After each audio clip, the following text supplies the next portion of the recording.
Antes de comenzar el video, denle like y suscríbanse al canal. Presten atención a lo que están por escuchar, porque el silencio que envuelve las calles de la Sultana del Norte no es un vacío de sonido, sino un manto de secretos que ha asfixiado la verdad durante más de un siglo. En la intersección de las calles que hoy vibran con el comercio y el ruido de la modernidad, se alza, imponente y gélida, la sombra de una estructura que desafía el paso del tiempo y la lógica de los vivos, la mansión de Jerónimo Treviño. Pero esta no es una simple crónica de sillar y opulencia porfiriana, esta es la anatomía de un epicentro de dolor, una advertencia de piedra sobre lo que sucede cuando el poder se construye sobre cimientos bañados en sangre y pactos que nunca debieron ser pronunciados.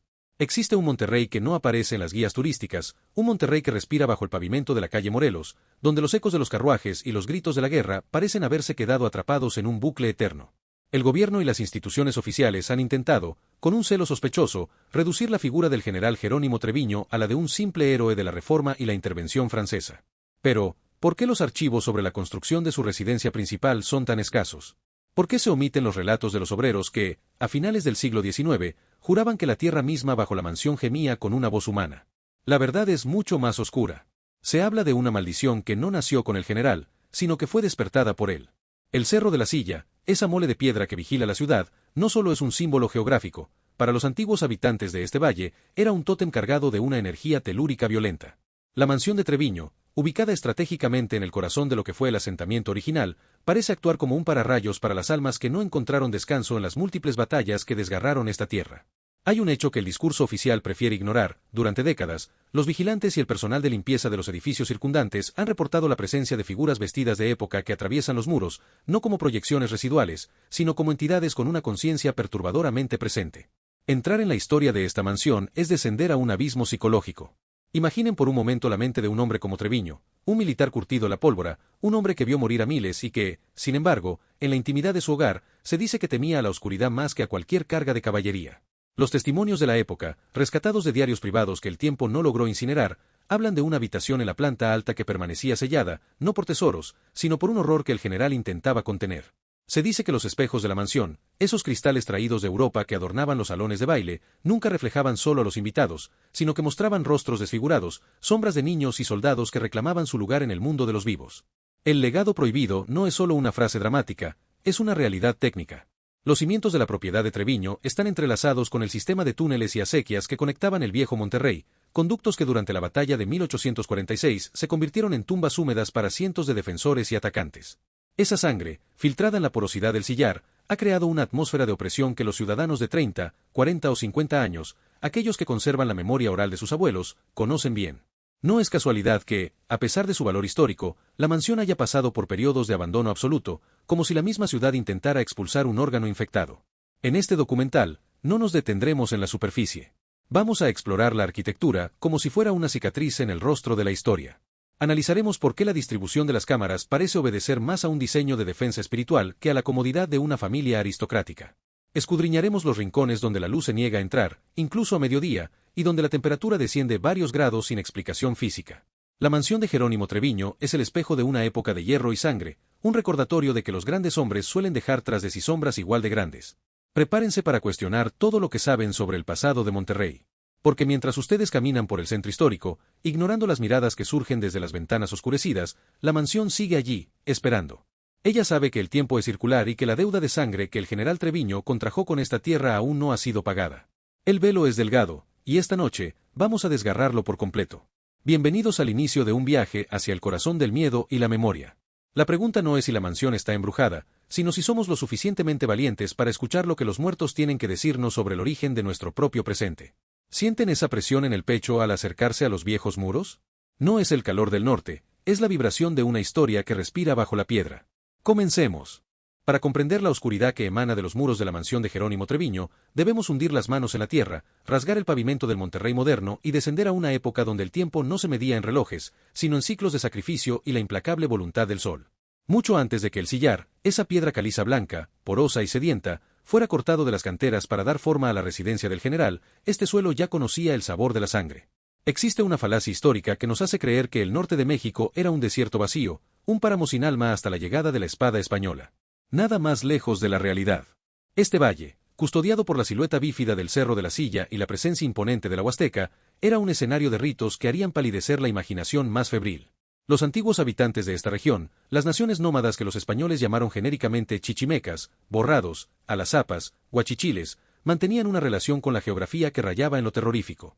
Para ellos, el Cerro de la Silla no era un monumento natural, sino una deidad de piedra, un devorador de hombres.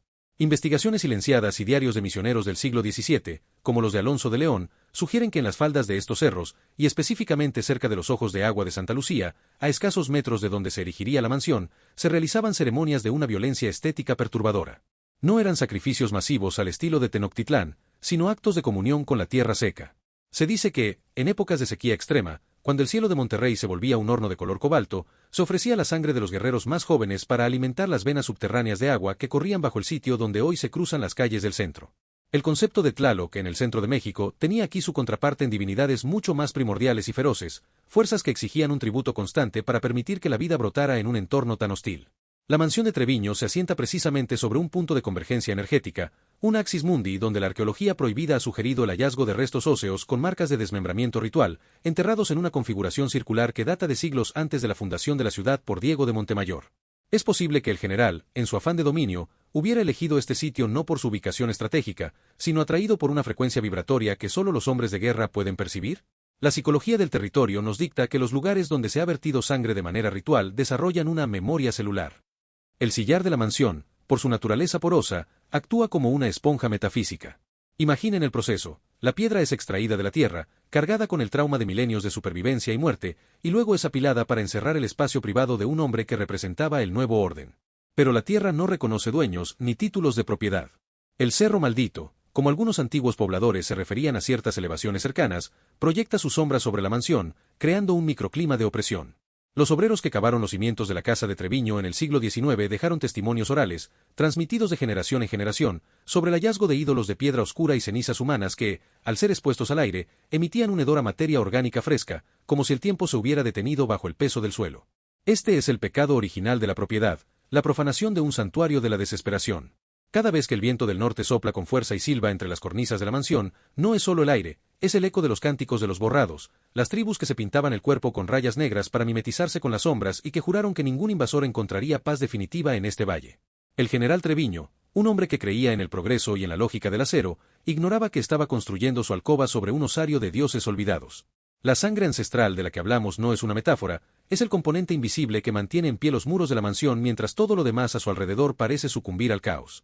Incluso hoy, los psicofonistas que han logrado acercarse a los perímetros de la construcción aseguran captar frecuencias que no corresponden al español ni a ninguna lengua moderna, sino guturales y chasquidos que resuenan con la vibración de la piedra golpeando la piedra. Es el lamento de una cultura que fue borrada de la historia oficial, pero cuya esencia permanece atrapada en la estructura misma de la casa. Los expertos en lo oculto llaman a esto genius loci o el espíritu del lugar, y en el caso de la mansión de Jerónimo Treviño, ese espíritu es un depredador. La mansión no es solo una vivienda, es una jaula de piedra construida sobre una herida abierta en la realidad. Cuando analizamos la arquitectura de la época, notamos que las ventanas son altas, casi como aspilleras de una fortaleza. ¿De qué intentaba protegerse el general? ¿De los bandidos de la época o de los ojos invisibles que lo observaban desde el vacío de los siglos? El pasado prehispánico de Monterrey es una sombra alargada que se proyecta sobre cada habitación de la residencia. No se puede construir un palacio sobre un altar de sacrificios y esperar que el destino sea clemente. El general Treviño, sin saberlo, se convirtió en el guardián de un portal, un eslabón en una cadena de dolor que comenzó cuando el primer cuchillo de obsidiana rasgó el aire bajo la mirada del Cerro de la Silla. La maldición estaba echada mucho antes de que se mezclara la primera cubeta de mortero. El suelo ya tenía sed, y la mansión solo serviría para canalizar esa sed hacia sus futuros habitantes. La tragedia de Monterrey es su amnesia. Borramos el rastro de quienes estuvieron antes para no enfrentar el hecho de que caminamos sobre tumbas. Pero la mansión de Treviño no permite el olvido. Ella es el recordatorio físico de que la sangre llama a la sangre, y que los ritos antiguos, una vez despertados, exigen una continuidad que trasciende la vida y la muerte. Prepárense, porque esto es solo el inicio. El suelo ha hablado, y ahora, la sombra de la conquista reclama su turno para narrar la carnicería que siguió. La historia de Monterrey no se escribió con pluma, sino con el filo de espadas oxidadas y el fuego de una fe que llegó a estas tierras con el rostro desencajado. Para entender por qué la mansión de Jerónimo Treviño exhala ese hálito de tragedia, debemos retroceder a los siglos donde el nuevo reino de León era una frontera indómita, un territorio de exclusión donde los hombres llegaban huyendo tanto del pasado como de la ley. Aquí, en los cimientos de lo que hoy es el centro histórico, la sombra de la conquista no tiene el brillo del oro azteca, sino el color grisáceo del sillar ensangrentado y el secreto de los criptojudíos que fundaron esta ciudad bajo el constante acecho de la Inquisición. El terreno que ocupa la mansión de Treviño está impregnado por la energía de los primeros fundadores. Si has llegado hasta este momento, eres el tipo de espectador para el que hacemos nuestros videos. Dale like y suscríbete, esto ayudará a que nuestro episodio llegue más lejos. Hombres como Alberto del Canto y Luis Carvajal y de la Cueva. Este último, una figura trágica y sombría, trajo consigo una estirpe que cargaba con el estigma de la persecución. Se dice que en las entrañas de este suelo, mucho antes de que se levantaran las paredes porfirianas, existieron sótanos y túneles diseñados para ocultar no solo ritos prohibidos, sino tesoros que la corona española jamás debía confiscar. La leyenda del tesoro de Cuauhtémoc o las riquezas perdidas de la conquista toman aquí un giro local, el mito de las barras de plata y oro sefardí enterradas profundamente en el sillar, protegidas por maldiciones de aquellos que murieron en las hogueras de la Ciudad de México clamando justicia.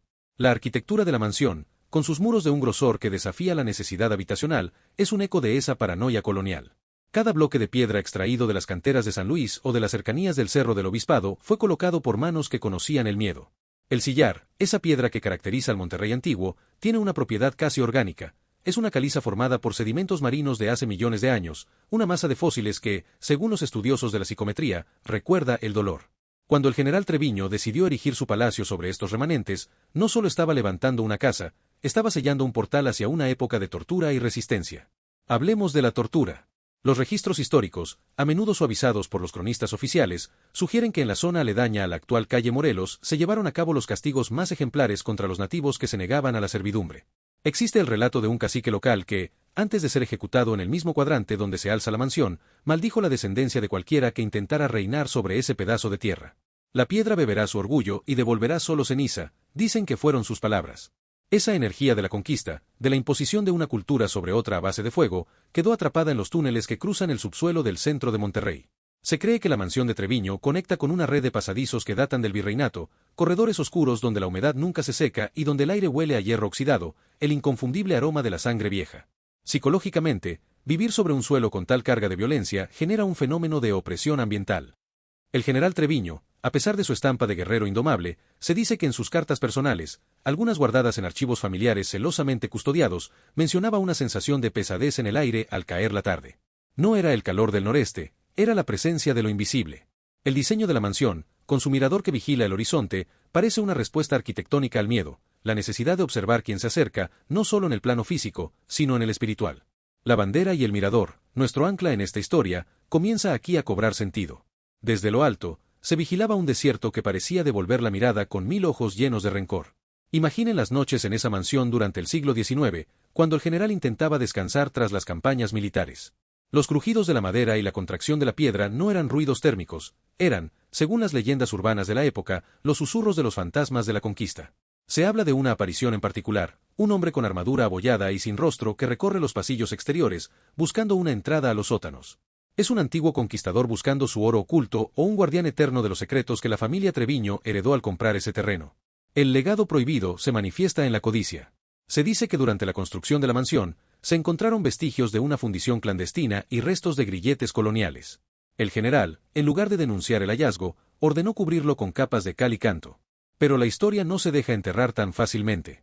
La carnicería de la conquista, los gritos de los alazapas torturados y el llanto de los expulsados por su fe, forman la argamasa que mantiene unidos los ladrillos de esta estructura. Cada vez que alguien intenta remodelar o perforar los muros de la mansión, accidentes inexplicables ocurren, herramientas que se rompen sin motivo, caídas fatales de obreros o una súbita sensación de asfixia que obliga a abandonar la obra. La mansión de Jerónimo Treviño es, en esencia, un mausoleo de la ambición humana. Un lugar donde el lujo del siglo XIX intenta tapar la miseria moral de los siglos anteriores. Pero como bien sabemos en este canal, el pasado es un depredador persistente. El oro de los expulsados, el tesoro que supuestamente yace bajo el despacho del general, no es una bendición, sino una cadena. Una cadena que une a Treviño con los fantasmas de Carvajal y con el dolor de una tierra que fue robada antes de ser amada. La sombra de la conquista no es un evento del pasado, es una presencia que camina por la estancia principal de la mansión, recordándonos que el precio del poder es la eterna vigilancia contra aquellos que regresan del olvido para reclamar lo que es suyo. ¿Pueden escuchar el roce del metal contra la piedra cuando el silencio es absoluto? No es su imaginación. Es el eco de una era de hierro que se niega a morir bajo el sillar de Monterrey. Y mientras nos adentramos en los siglos, descubriremos que la sangre de la conquista fue solo el primer tinte de una alfombra roja que conduciría a la verdadera masacre de 1847. Para que una estructura desafíe los siglos y las voluntades, para que una mansión como la de Jerónimo Treviño se alce con esa arrogancia pétrea en el corazón de Monterrey, el folclore oscuro y los registros antiguos dictan que no basta con la cal, el canto y la arena.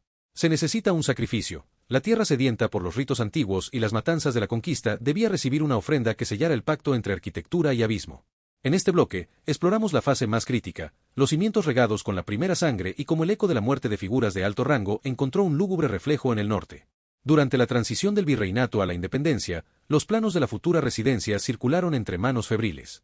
Los obreros, indígenas conversos, mestizos y criollos, se negaban a trabajar tras el ocaso, el sillar gritaba al cortarse, y las sombras de la mansión adquirían densidad física que asfixiaba a quienes permanecían entre los andamios. La historia oficial omite la maldición de los arquitectos. El planificador original fue hallado una mañana con el rostro congelado en horror absoluto, sin heridas, el cabello encanecido de golpe. Los diarios de un capataz hablan de un susto mortal, pero los trabajadores sabían la verdad, la mansión reclamaba a su primer maestro como argamasa eterna.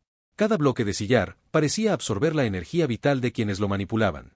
Durante la cimentación, se descubrió una veta de agua negra y gélida que emanaba hedor a flores podridas, se selló bajo la planta principal, convirtiéndose en un murmullo de voces en lenguas muertas para quienes escuchaban de madrugada. Herramientas perdidas, muros agrietados y accidentes no eran fallos, sino advertencias. La mansión estaba sobre un campo de batalla espiritual.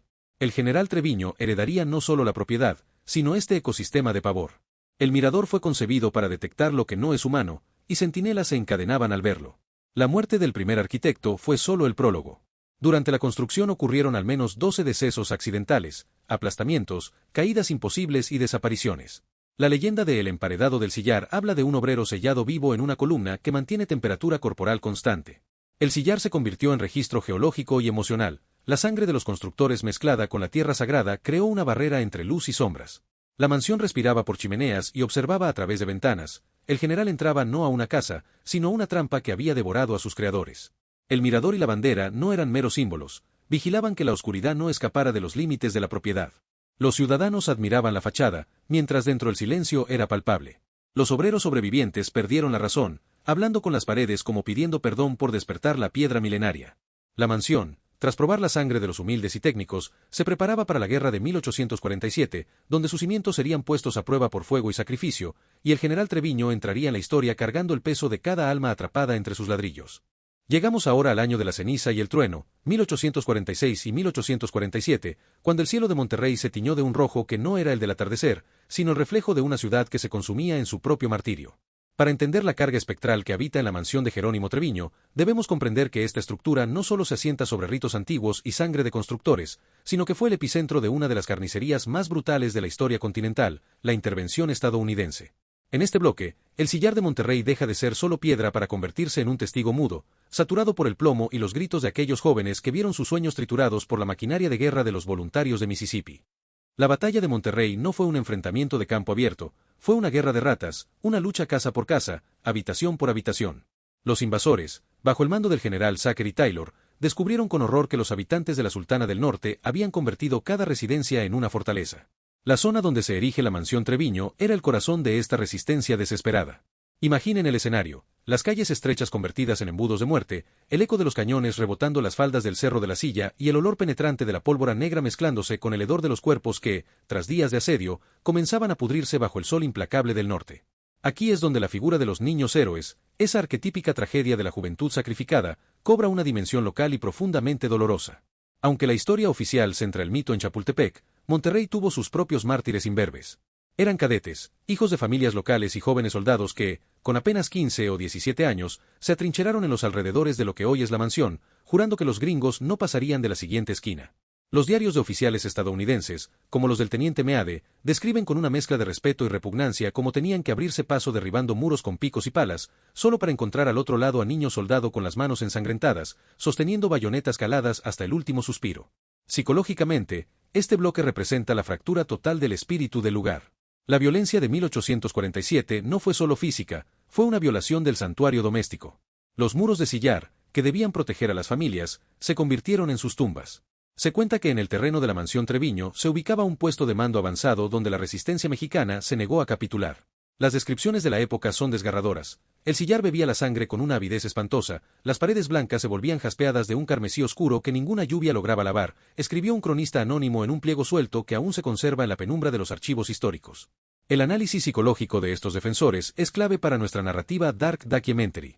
No eran solo soldados, eran almas atrapadas en un dilema existencial, la muerte honorable o la deshonra de ver su tierra hollada por el invasor. Muchos de ellos, ante la inminente caída de su posición, prefirieron el suicidio o cargas suicidas que hoy calificaríamos de locura colectiva. Esta energía de desesperación extrema es lo que los parapsicólogos llaman impregnación residual. La mansión de Treviño, al ser construida o remodelada sobre estos cimientos de infamia y gloria, encapsuló ese trauma.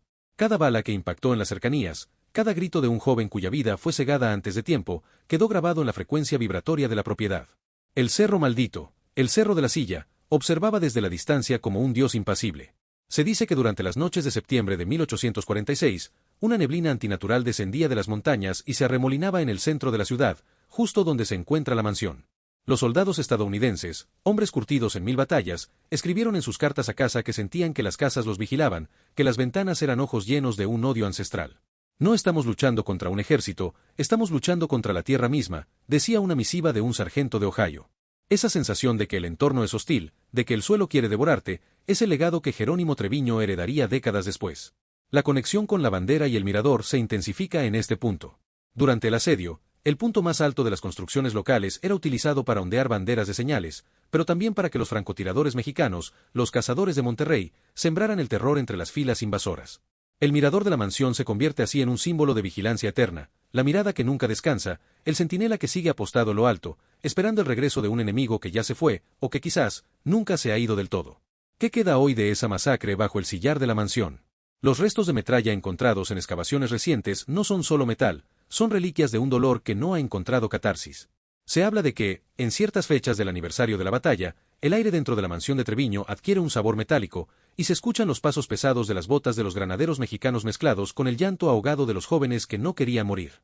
La mansión es, en efecto, un monumento a la derrota que se niega a ser olvidada. El general Treviño, un militar que construyó su carrera sobre las cenizas de estas guerras, sabía perfectamente que su casa era un osario.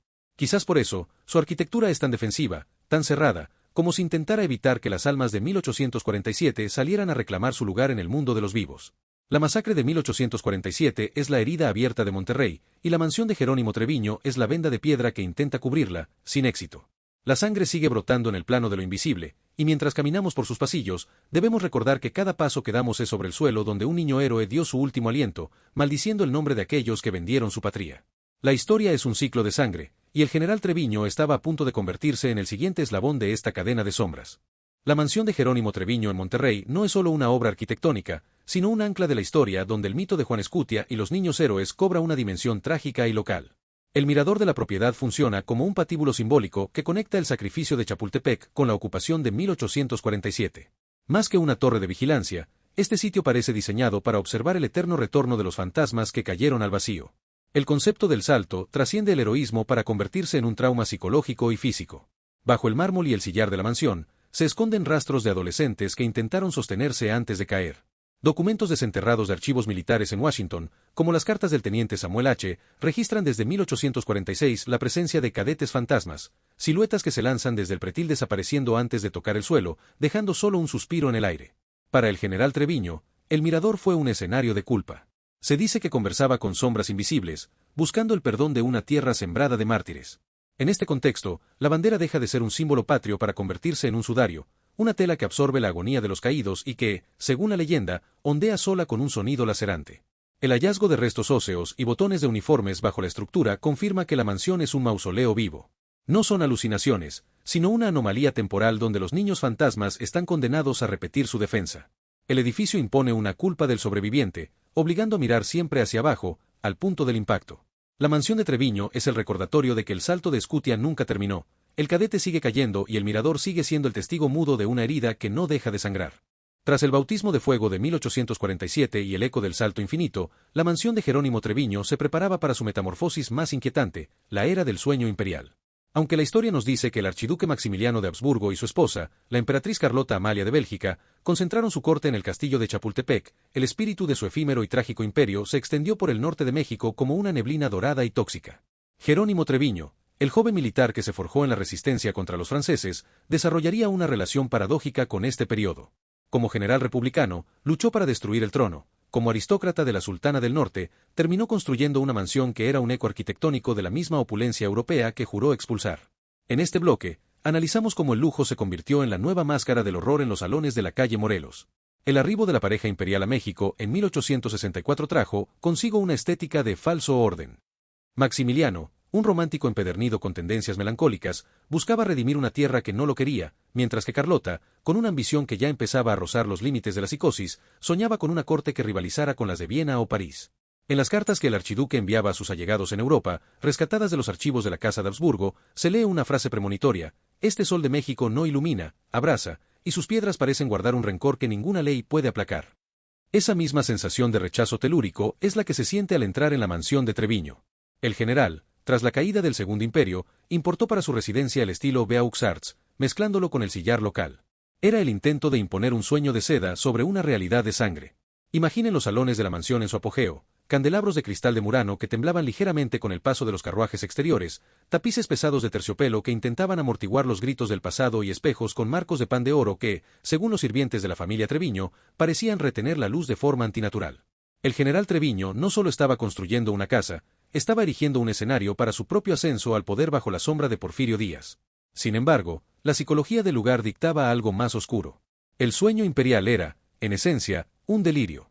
Maximiliano creía que podía gobernar con bondad, Treviño creía que podía habitar esta tierra sin pagar el tributo. Ambos se equivocaban. La arquitectura de la mansión comenzó a reflejar esta dualidad.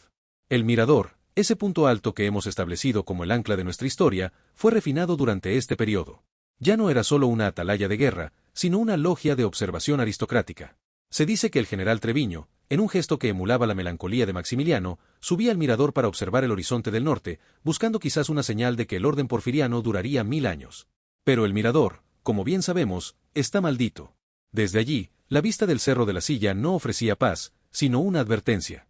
Los cronistas locales mencionan que, durante las cenas de gala en la mansión, los invitados a menudo se sentían observados desde las sombras del mirador, incluso cuando no había nadie arriba. Era el efecto Carlota, la sensación de que una presencia femenina, elegante pero desesperada, recorría los perímetros de la propiedad. Existe una cita atribuida a Carlota Amalia en sus últimos días de cordura, antes de partir hacia Europa en busca de un auxilio que nunca llegó: «Las casas en México son cárceles de cristal donde el aire se vuelve veneno». En la mansión de Treviño, ese veneno era el estancamiento de las ambiciones. El general, a pesar de su poder militar y su riqueza, se convirtió en un prisionero de su propio lujo. El análisis psicológico de Treviño en este bloque nos revela a un hombre atormentado por las sombras de los hombres que él mismo había ayudado a fusilar. Se cuenta que en el comedor principal se dejaba siempre un lugar vacío para el invitado invisible, una práctica que algunos atribuían a una superstición masónica, pero que otros sabían que era una ofrenda para calmar a los espíritus imperiales que reclamaban la casa. El contraste entre el exterior de sillar rudo y el interior de refinamiento europeo creaba una disonancia cognitiva en quienes habitaban la mansión. Era como si la casa tuviera dos personalidades, la del guerrero que la fundó y la del aristócrata que quería olvidar su pasado de pólvora. Los diarios de una de las hijas de Treviño describen noches donde los instrumentos musicales de la sala de música, un piano traído de Alemania, comenzaban a sonar solos, interpretando valses tristes que eran populares en la corte de Maximiliano. «No es música de alegría», escribía la joven en 1885, «es el sonido de un reloj que se detiene, un lamento que sale de las cuerdas como si el piano tuviera pulmones». El legado prohibido en este bloque se manifiesta como la corrupción del sueño. El imperialismo no trajo la paz, sino una nueva capa de resentimiento. La mansión de Treviño, al intentar ser un palacio en medio de una tierra de sobrevivientes, se convirtió en un pararrayos para el odio de clase y la envidia espectral. Los fantasmas de los soldados de 1847, de los que hablamos en bloques anteriores, veían con furia como sobre su suelo de sacrificio se bailaban cuadrillas y se servía champán. La energía de la mansión se volvió volátil. Los espejos comenzaron a envejecer prematuramente, llenándose de manchas negras que parecían rostros gritando, un fenómeno que los restauradores modernos aún no pueden explicar basándose solo en la oxidación del nitrato de plata. El general Jerónimo Treviño, el León del Norte, estaba atrapado en este espejismo. Su mansión era el símbolo de su éxito, pero también el recordatorio de su traición a los ideales de austeridad republicana. El sueño imperial, con su promesa de orden y progreso, era solo la calma que precede a la tormenta revolucionaria. Pero antes de que la revolución llegara a sus puertas, la mansión tendría que enfrentar un enemigo interno mucho más temible, la locura. Una locura que, al igual que a la emperatriz Carlota, empezaría a filtrarse por las grietas del sillar, transformando la opulencia en una boutique del horror psicológico. Descendamos ahora, con la guardia en alto y el espíritu templado, a los sótanos de la conciencia que esta mansión ha intentado ocultar tras sus fachadas de sillar. No hay mayor horror que el que nace de la traición de la propia mente, y en la mansión de Jerónimo Treviño, esa locura parece haber sido importada directamente desde los palacios de Miramar y Chapultepec. Si bien la emperatriz Carlota Amalia de Bélgica nunca durmió físicamente en estas alcobas, su sombra, una entidad de pura paranoia y desesperación, parece haber encontrado en Monterrey un hogar sustituto. En este bloque, analizamos el colapso psicológico que sufrieron los habitantes de la casa, un reflejo gótico del desmoronamiento de la emperatriz que, tras perder su imperio, perdió la noción de la realidad entre las paredes de un castillo en Europa, gritando que la querían envenenar. La mansión de Treviño, durante los años finales del siglo XIX, dejó de ser un símbolo de triunfo militar para convertirse en una jaula de ecos. El general Treviño, a pesar de su estampa de acero, comenzó a mostrar signos de una fatiga que no era física. Los informes de los médicos de la familia, guardados bajo llave durante décadas, mencionan episodios de insomnio persistente y visiones nocturnas. Pero lo más perturbador eran los sonidos. Se dice que en los pasillos de la planta alta, donde la brisa del norte debería ser el único rumor, se escuchaban susurros rítmicos, guturales, en un idioma que no pertenecía a estas tierras, alemán. Voces incorpóreas que repetían palabras como Verrat, traición, Gift, veneno, y Tod, muerte. ¿Eran las proyecciones residuales de la corte de Maximiliano o era la mansión misma, traduciendo el dolor de la historia a la lengua del imperio caído? El análisis psicológico de este fenómeno nos lleva a la paranoia de Carlota. La emperatriz, en su descenso a la locura, se negaba a comer cualquier cosa que no fuera preparada frente a ella, convencida de que los agentes de Juárez o de Napoleón III estaban vertiendo arsénico en su comida. En la mansión de la calle Morelos, esta psicosis parece haber permeado las paredes. Los sirvientes de Treviño relataban que, en ciertas noches, un penetrante olor a almendras amargas, el aroma inconfundible del cianuro, llenaba el comedor principal, a pesar de que la cocina estaba vacía. No era un envenenamiento físico, sino un envenenamiento del ambiente. El aire se volvía denso, pesado, difícil de respirar, como si el sillar estuviera exhalando el aliento de una mujer que murió 1000 veces antes de que su corazón dejara de latir. La bandera y el mirador, nuestro eje narrativo, se transforma en este bloque en el epicentro de la vigilancia maníaca. El mirador dejó de ser un punto de observación para convertirse en una torre de aislamiento. Se cuenta que una de las parientes cercanas del general pasaba días enteros allí arriba, negándose a bajar, asegurando que el veneno venía en el viento. Desde esa altura, ella veía al Cerro Maldito no como una montaña, sino como un gigante que exhalaba nubes tóxicas sobre la ciudad. Esta conexión entre la geografía violenta de Monterrey y la fragilidad mental de la aristocracia es la clave del catarsis de esta historia. El poder no protege de la oscuridad, al contrario, la atrae. Carlota Amalia escribió en su diario, poco antes de su colapso total: siento que las sombras de este país tienen dedos, y que esos dedos buscan mis ojos para que no vea la corona que se deshace en mis manos. Esa misma sensación de ser tocado por lo invisible es lo que reportaban los invitados que se quedaban a pernoctar en la mansión de Treviño. Se hablaba de la mano fría, una sensación táctil en el cuello mientras intentaban dormir, seguida de un susurro al oído que sonaba como el roce de la seda vieja. El general Treviño, en un intento desesperado por purificar su hogar, ordenó traer espejos nuevos de mayor tamaño, creyendo que la luz ahuyentaría a las sombras. Fue un error fatal. Los espejos solo sirvieron para multiplicar la presencia de lo oculto. Se dice que en los reflejos, los muebles de la mansión aparecían cubiertos de moho y sangre, aunque a simple vista estuvieran impecables. La arquitectura de la mansión colaboraba con este descenso al abismo. Los techos altos creaban una acústica que distorsionaba los sonidos más simples. Un paso a la entrada sonaba como una carga de caballería en el piso superior, un suspiro en la biblioteca se convertía en un lamento en el despacho del general. Treviño, un hombre acostumbrado al orden de los cuarteles, se encontraba desarmado ante una casa que jugaba con sus sentidos. El legado prohibido de los Habsburgo no era oro ni títulos, sino la herencia de una tragedia que no conoce fronteras. Monterrey, con su calor asfixiante y su historia de asedios, era el caldo de cultivo perfecto para que la locura de Carlota echara raíces en el sillar de la mansión. ¿Es posible que la mansión actúe como una grabadora metafísica? La ciencia gótica sugiere que ciertos materiales, como la caliza y el hierro, pueden retener traumas emocionales intensos. La desesperación de Carlota, su miedo al veneno, su dolor por la ejecución de Maximiliano en el Cerro de las Campanas, todo eso voló hacia el norte, buscando un recipiente. La mansión de Jerónimo Treviño, construida sobre el suelo sagrado y sangriento que ya hemos explorado, fue ese recipiente. El general se convirtió, sin saberlo, en el guardián de un manicomio invisible. En las madrugadas, cuando el silencio es tan profundo que hiere, se dice que todavía se puede ver una luz tenue en el mirador. No es una lámpara moderna, es un resplandor amarillento, como el de una vela de cera de abeja. Y si uno presta suficiente atención, desde la calle Morelos, puede escucharse el eco de un vals vienés que se interrumpe abruptamente por un grito de horror en alemán. La mansión nos recuerda que el imperio nunca terminó, solo cambió de forma, refugiándose en las mentes fracturadas de quienes se atrevieron a soñar con la gloria en una tierra que solo respeta a los muertos. Prepárense, porque el general Treviño no sería el único hombre de poder en sucumbir al peso de este suelo. Otros vendrían, presidentes y líderes, creyendo que podían dominar el Cerro Maldito, solo para descubrir que la mansión de Sillar tiene una forma muy particular de cobrar el alquiler, con la energía vital y la cordura de sus inquilinos.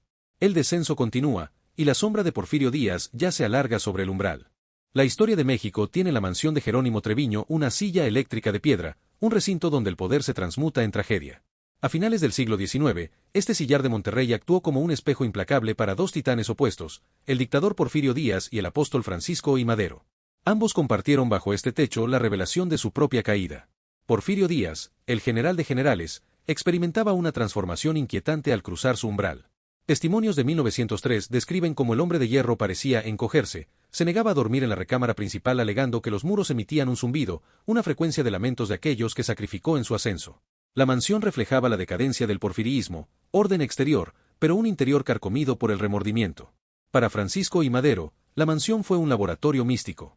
Ferviente espiritista, Madero organizaba sesiones en el Salón de los Relojes donde, según relatos, el frío era sobrenatural. Se dice que una noche de octubre, una comunicación espiritual le vaticinó la fecha de su muerte y un mirador manchado de sangre. Lejos de temer, Madero aceptó el martirio. En su última noche en Monterrey, se le vio en el mirador gesticulando hacia el vacío, como si debatiera con un ejército invisible sobre su destino final en la decena trágica. La psicología del territorio sugiere que la mansión absorbió la soberbia de estos líderes, a Díaz le succionó la vitalidad y a Madero le dictó su sentencia. Construida con vigas de barcos naufragados y sillar, la casa funciona como un ataúd de lujo y una caja de resonancia para lo sobrenatural.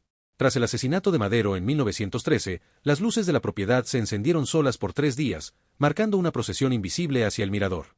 La mansión de Treviño es el recordatorio de que en México el poder y la muerte son inseparables. Mientras Díaz partía al exilio y Madero hacia su sacrificio, la bandera en lo alto no ondeaba por la gloria, sino en un luto perpetuo por una nación que devora a sus hijos. Pero bajo el suelo que ellos pisaron, el pasado aún reclama su espacio y está por revelar sus vísceras. Debajo del lujo porfiriano, más allá de los ecos de los presidentes y los susurros de Carlota, existe un reino que el sol de Monterrey jamás ha tocado. Para comprender la mansión de Jerónimo Treviño en su totalidad, debemos dejar de mirar los techos altos y las cornisas talladas para hundir nuestra atención en lo que yace bajo las plantas de nuestros pies. En este bloque, abrimos las pesadas compuertas de los sótanos y los pasadizos olvidados, revelando los hallazgos arqueológicos y paranormales que las autoridades han intentado sepultar bajo toneladas de cal y desinformación. Aquí, el sillar deja de ser material de construcción para convertirse en el sello de una tumba colosal que abarca todo el subsuelo del casco antiguo de la Sultana del Norte. La primera gran grieta en el secreto oficial ocurrió en la década de 1930. Durante los trabajos de modernización del sistema de drenaje y la expansión de las calles aledañas a la calle Morelos, los obreros se toparon con algo que no figuraba en ningún plano arquitectónico de la ciudad, una red de túneles de sillar perfectamente conservados que conectaban la mansión de Treviño con los antiguos ojos de agua de Santa Lucía, y otros edificios estratégicos del centro. Pero no eran simples conductos de agua o vías de escape militar. Los ingenieros de la época, en informes que fueron rápidamente clasificados por el gobierno estatal, describieron cámaras octagonales situadas justo debajo de lo que fuera el despacho del general.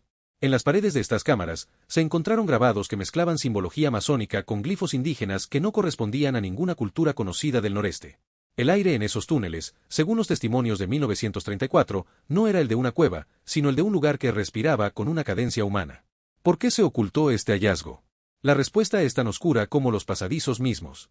Se dice que el general Treviño, en su obsesión por el control y la longevidad, utilizaba estos túneles no solo para el tránsito discreto de tropas, sino para prácticas que desafiaban la moral de su tiempo. El legado prohibido sugiere que en las profundidades de la mansión se realizaban ritos para anclar la fortuna de la familia a la tierra, utilizando la energía telúrica del valle. Los obreros de los años 30 reportaron haber encontrado extraños artefactos, cuencos de obsidiana, restos de cera negra y, lo más aterrador, grilletes fijados a las paredes que sugerían que alguien, o algo, había estado cautivo allí mucho después de que la esclavitud fuera abolida. El gobierno de la época, temeroso de un escándalo que empañara la imagen de los héroes de la Reforma, ordenó sellar las entradas con concreto armado, borrando las evidencias de los mapas oficiales. Sin embargo, el pasado siempre encuentra una forma de emerger a la superficie. El año 1985, marcado en la memoria nacional por el gran terremoto de la capital, trajo para Monterrey un movimiento sísmico menor, pero suficiente para fracturar la losa del sótano principal de la mansión. Durante las obras de reparación de emergencia, un grupo de restauradores descubrió lo que hoy se conoce en los círculos de la arqueología prohibida como el Osario de los Inocentes. Enterrados rítmicamente bajo el sillar, se hallaron los restos de al menos 12 individuos, colocados en una configuración circular. El análisis forense preliminar, que nunca fue publicado, reveló un dato que hiela la sangre: los restos pertenecían a jóvenes varones, adolescentes cuyas edades oscilaban entre los 14 y 17 años. Los cuerpos presentaban marcas de traumatismo perimortem idénticas a las caídas de gran altura. Aquí es donde la conexión con los niños héroes y el bloque de la batalla de 1847 adquiere un matiz macabro. ¿Eran estos los restos de los cadetes que defendieron la ciudad? Y si es así, ¿por qué estaban enterrados ritualmente bajo la casa del general Treviño en lugar de recibir una sepultura digna? La hipótesis más oscura sugiere que la mansión no solo se construyó sobre un campo de batalla, sino que fue diseñada para ser un mausoleo de energía. Se cree que Treviño, conocedor de las tradiciones místicas de la época, sabía que la sangre de los mártires jóvenes otorgaba una protección espiritual inigualable a la estructura. La mansión de Sillar no era solo una casa, era un talismán de piedra alimentado por el sacrificio de los inocentes. En 1985, cuando estos restos fueron descubiertos, la orden fue inmediata: retirar los restos con absoluta discreción y cubrir con arena de construcción. No hubo funerales, no hubo honores. El silencio volvió a reinar. La psicología de este encubrimiento es reveladora. Las autoridades prefieren una historia limpia, una narrativa de generales valientes y progreso económico, antes que admitir que los cimientos de su ciudad están regados con la sangre de sacrificios olvidados. El Cerro Maldito, el Cerro de la Silla, parece actuar como el guardián de este secreto. Se dice que cada vez que se intenta investigar los túneles bajo la mansión, se registran fenómenos climáticos extremos en la ciudad o fallas eléctricas masivas que impiden el uso de rádares de penetración terrestre. La tierra misma protege sus vísceras. La bandera y el mirador sirven como el eje vertical de este horror. Mientras la bandera ondea orgullosa en lo más alto, representando la luz de la nación, en lo más profundo, en el punto opuesto del mirador, yacen los huesos que sostienen el peso de la mentira. Es una dualidad perfecta, el cielo y el infierno unidos por una columna de sillar. Los actuales trabajadores del museo y los edificios colindantes aseguran que, en los días de lluvia intensa, cuando el nivel freático sube, un lamento colectivo emerge de las alcantarillas y de las grietas del sótano de la mansión. No es el viento, es la voz de los 12 jóvenes que reclaman su nombre y su lugar en la historia, prisioneros de un pacto que ellos nunca firmaron. ¿Por qué las autoridades ocultaron la verdad en 1985? Porque admitir que la residencia de un héroe nacional era en realidad una cripta de sacrificios pondría en duda todo el edificio moral de la historia del norte de México. Es más fácil hablar de mitos urbanos que enfrentar la realidad de un osario ritual bajo la calle Morelos.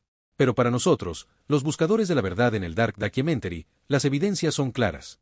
La mansión es un iceberg de piedra, lo que vemos es solo la punta de una estructura de dolor que se extiende profundamente hacia el centro de la tierra. Hemos recorrido la historia, la guerra, el lujo y la locura. Ahora hemos descendido a las tumbas secretas. Pero la historia no ha terminado. Porque esos espíritus, esos restos y esas energías no se han quedado quietos bajo la arena de 1985. En el siguiente bloque, veremos cómo el pasado se manifiesta en el presente, transformando la mansión de Jerónimo Treviño en el escenario de una pesadilla contemporánea que ningún guardia de seguridad se atreve a enfrentar solo. La piedra ha hablado, y ahora, es el turno de los testigos vivos de hoy. El Monterrey del siglo XXI es una metrópolis de acero, cristal y ambición desenfrenada.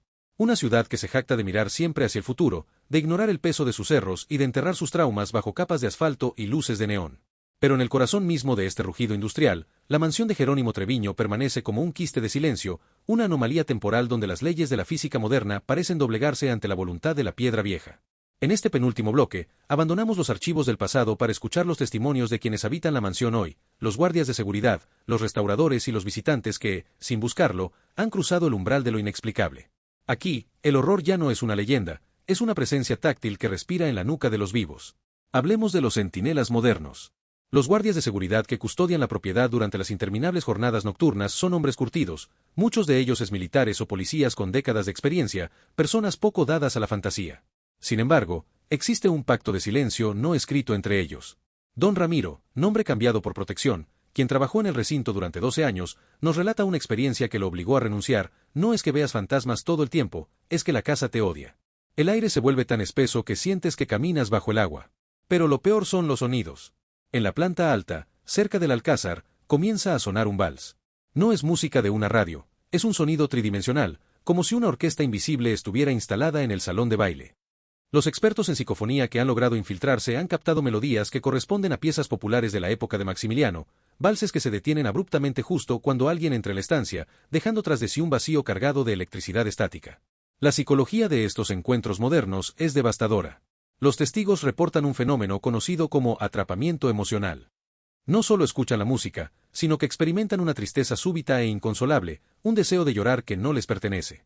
Este es el eco de Carlota y de las madres de los cadetes sacrificados, una energía residual que el sillar de la mansión ha almacenado como una batería colosal. Los actuales sistemas de vigilancia por circuito cerrado, CCTV, han captado anomalías que desafían cualquier explicación técnica, sombras antropomórficas que se desplazan a una velocidad imposible, orbes de luz que emergen de las paredes, y lo más perturbador, la imagen de un hombre con uniforme militar del siglo XIX que camina por el despacho principal, revisando documentos invisibles sobre un escritorio que ya no existe. La bandera y el mirador, nuestro ancla inamovible, es hoy el punto de mayor actividad paranormal en todo el norte de México. El mirador no es solo una plataforma de observación, es un punto ciego de la realidad. Los turistas que logran acceder a las cercanías o los pocos privilegiados que han subido a la torre reportan una sensación de vértigo incontrolable, incluso aquellos que nunca han sufrido de acrofobia. Han ocurrido incidentes documentados de personas que, al estar en lo alto del mirador, sienten una fuerza invisible que intenta empujarlas hacia el vacío. Es como si el aire tuviera manos, declaró una visitante en 2018 tras sufrir una crisis de pánico en la estructura. Es el eco del salto de Escutia, una repetición constante del sacrificio que busca nuevos protagonistas para completar su ciclo infinito de dolor. Analicemos la arquitectura del miedo en el presente. La mansión de Treviño, con sus muros de sillar que absorben el ruido de la ciudad, crea un espacio liminal. Al cruzar su puerta, el estruendo de los vehículos de la calle Morelos desaparece por completo, sustituido por un silencio antinatural que zumba en los oídos. Los restauradores que trabajaron en la fachada en 2015 reportaron que, al intentar limpiar ciertas manchas de humedad en el sillar, estas reaparecían a las pocas horas con una coloración rojiza. Las pruebas de laboratorio fueron inconcluyentes, pero los trabajadores juraban que la piedra estaba sangrando. La casa no quiere ser reparada, decía uno de los maestros de obra. Ella quiere mostrar sus heridas. El fenómeno de las gentes sombra es otra constante en la mansión contemporánea. Figuras bidimensionales, más negras que la oscuridad misma, que se ocultan en las esquinas de los ojos y desaparecen cuando se les mira directamente. Se cree que estas sombras son los restos de los 12 jóvenes cuyos huesos fueron profanados en las excavaciones de 1985. Al no recibir un descanso digno, sus conciencias han quedado fragmentadas, vagando por los pasillos de la mansión como jirones de una pesadilla que se niega a despertar. La mansión de Jerónimo Treviño no es solo un museo o una residencia histórica, es un organismo depredador que se alimenta de la tensión y el miedo de los vivos. Incluso los aparatos electrónicos fallan de manera sistemática en su interior. Las baterías de los teléfonos inteligentes se agotan en minutos, las cámaras de alta gama sufren errores de software inexplicables y las brújulas giran sin sentido cerca de la chimenea principal. Para los investigadores del oculto, esto es evidencia de un punto de tensión telúrica, un lugar donde el campo electromagnético de la Tierra está distorsionado por el trauma acumulado. El general Treviño, el León del Norte, sigue siendo el amo de este dominio. Se dice que su presencia es más fuerte en las madrugadas de neblina, cuando se le puede ver en el mirador, observando su ciudad con ojos que ya no pertenecen a este mundo. La mansión de sillar es hoy un espejo oscuro de Monterrey. Mientras la ciudad afuera celebra el progreso, la casa adentro guarda el rencor de los siglos. Los testimonios modernos son la prueba final de que el tiempo no es lineal, sino una espiral que siempre regresa al punto de la herida. Los gritos de 1847, la locura de 1866 y la traición de 1913 no son eventos pasados, son vibraciones que siguen agitando el aire de la calle Morelos. Quien entra en la mansión de Jerónimo Treviño hoy, no está visitando la historia, está entrando en un campo de batalla que nunca terminó. ¿Están preparados para el cierre? Hemos cruzado las épocas y hemos sentido el frío del sillar en nuestras propias manos. Ahora, solo queda una pregunta final, una reflexión que nos obligará a mirar a Monterrey y a nosotros mismos, con una claridad aterradora. El general nos observa desde el mirador, la bandera ondea con un sonido de látigo, y el final está a solo un paso. Hemos recorrido, paso a paso, los laberintos de una historia que Monterrey ha intentado devorar con su modernidad y su acero. Hemos descendido desde los ritos de sangre en las faldas del Cerro de la Silla, hasta los sótanos prohibidos donde el sillar aún exhala el aroma de la muerte ritual y el olvido institucional. Ahora, nos encontramos frente al final de este viaje, en el umbral donde la crónica se convierte en filosofía y el pasado se transforma en una advertencia para el presente. La mansión de Jerónimo Treviño no es simplemente un edificio de la calle Morelos, es un organismo vivo, una presencia arquitectónica que actúa como el espejo más cruel y honesto de la psique mexicana. Es el lugar donde la opulencia, el poder y el heroísmo se encuentran cara a cara con la locura, la traición y el sacrificio no reclamado. Deténganse un momento y sientan el peso de la piedra. El sillar de Monterrey, esa caliza blanca que forma el cuerpo de esta mansión, es un material de una porosidad perturbadora. No es solo piedra, es un registro geológico y emocional. Científicamente, está compuesta por restos de vida marina de hace millones de años, pero metafísicamente, en esta casa, el sillar ha absorbido el sudor de los constructores muertos, la sangre de los cadetes de 1847, las lágrimas de paranoia de la emperatriz Carlota y el aliento entrecortado de los presidentes que vieron aquí el fin de sus días. La mansión no contiene la historia, la mansión es la historia, una masa biológica de recuerdos que se niega a cicatrizar. Como hemos visto, cada vez que se intenta restaurar, la piedra sangra, cada vez que se intenta investigar, el silencio se vuelve un grito sordo que rompe los tímpanos de la razón. El concepto de la bandera y el mirador alcanza aquí su máxima expresión catártica. El mirador, esa atalaya desde la cual el general Treviño vigilaba su dominio, es en realidad un faro hacia el abismo.